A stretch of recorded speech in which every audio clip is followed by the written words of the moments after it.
This one's one of my favorite subjects. This is going to be about art integration and music integration in the autism education. So art and music. I love music, don't you? I'm pretty sure a lot of folks out there enjoy music, any kind of music out there, you know, rock and roll and jazz. And I can go all day about talking about Elvis Presley or Al Jolson. Because back in the day, people used to think jazz was evil, but Al Jolson they kind of proved that wrong. Anyway, I can go on all day about music trivia, but what is it about music that relates to autism, and how does this apply to the education in this integration towards music and art? I'm going to show you.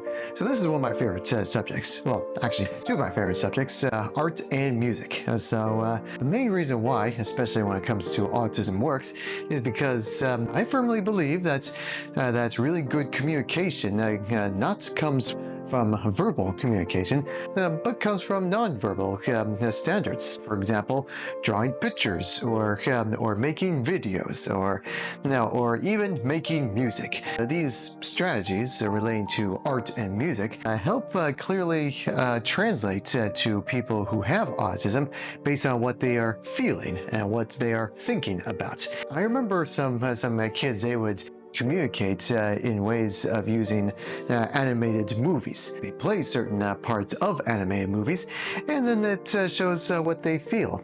So, for example, stop right over here at this animated feature, and it translates it to someone being sad. Someone's that probably moved away and probably homesick.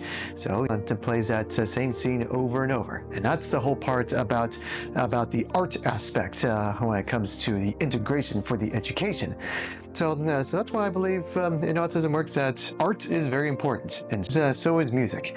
Since I love music so much, one of my favorite things to listen to happens to be music that doesn't really have much lyrics in the music.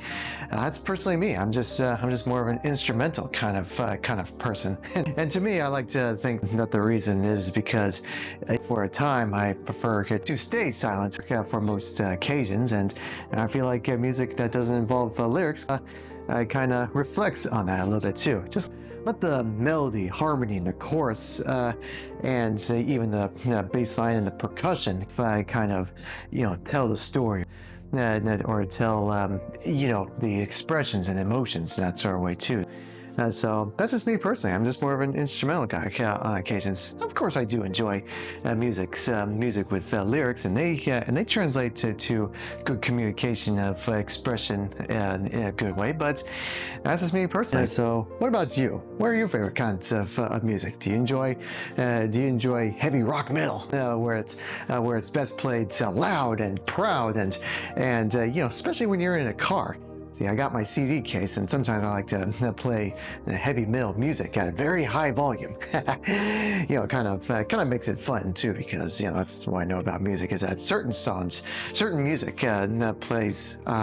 translates a whole lot better when it's in a higher volume, and then there is some music that sounds better in a lower volume. It's a fun little science and math behind the whole thing too, and that's why music class was so fun when I was in elementary, going through middle school kind of thing too. So I'm sure a lot of folks out there get that when it comes to understanding music and learning about its music theory and the octaves and all that good stuff. So that's why with the whole music integrating into autism education, it's very important, and it can be a lot of fun. They're just putting all these notes and songs and tracks together like that, and that's why it's very important, because of the whole idea of communication of that sort of sense in the world of autism and the topic of autism.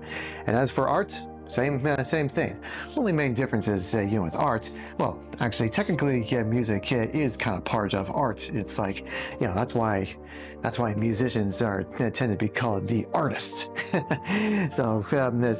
But art, as in terms of drawings and making videos and all that's good stuff, paintings and all that good stuff. Even toy making. Toy making definitely counts as an art form in itself, and that's pretty much just about every piece that's considered art to the artist holds some kind of deep personal connection towards the artist.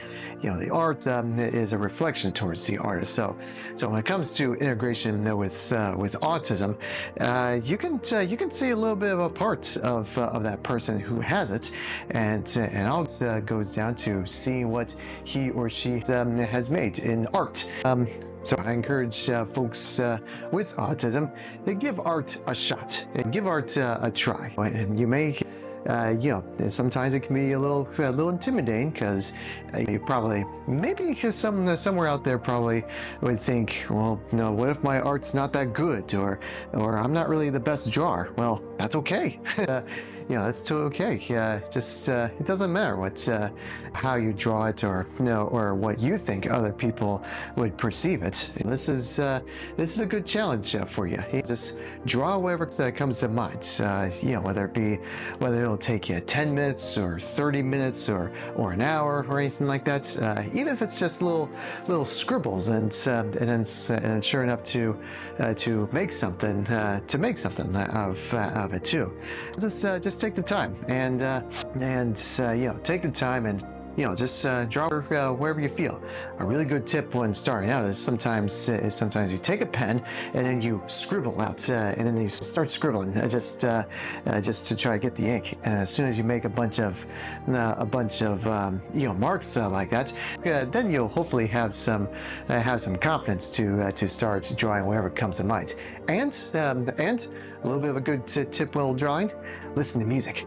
So that's why it's a little bit of a drive too, in that sort of sense. That's why drawings, arts, and illustrations and music, they work its wonders when put together. I tend to enjoy looking at art and then play some music in the background, at least in my head, or with earbuds or earphones, or on my computer and all that kind of stuff, because sometimes I enjoy browsing through art online and such.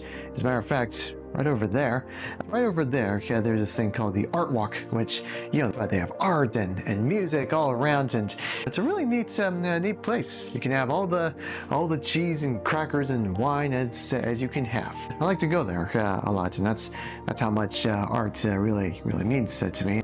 And especially with the music, live music, as a matter of fact, too. It doesn't get any better than that.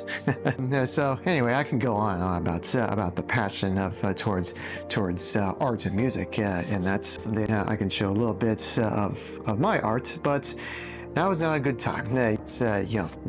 The whole challenge for you is to give art a shot, and then also when you listen to music, try to write down what this favorite track means to you, or your favorite artist means to you, your favorite musician and an album. What do they mean? Why do you enjoy them so much? How do they communicate with you in a very special, personal kind of way, whether it comes to music and art. So give it a try, because in Autismworks, we all celebrate the triers. So it's time to get to work to make it work. This is Tyler McNamer signing off. And before I go, one thing I would like to say. Now, one last thing that I hope you can take away from, and that is this: work of heart makes fine art. Good night, everyone.